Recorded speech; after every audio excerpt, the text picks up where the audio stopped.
2024-এ জন্মাষ্টমী তিথিটি কবে থেকে কবে পালন, কবে আমরা উপবাস করব, এই ধরনের প্রশ্ন নিয়ে আজকে আমার ভিডিও।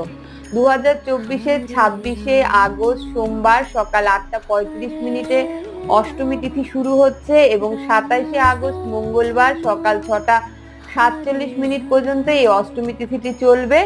এবং আমরা প্রত্যেকেই সোমবার উপবাস থেকে জন্মাষ্টমী ব্রতটি পালন করব।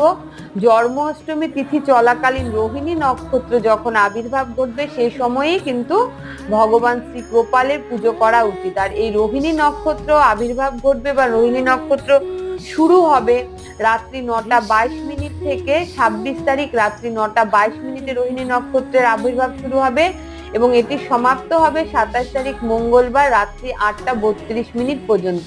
তাই আমরা সোমবার সারাদিন উপবাস থেকে রাতের বেলা শ্রী ভগবানের পুজো করে মঙ্গলবার পারণ ব্রত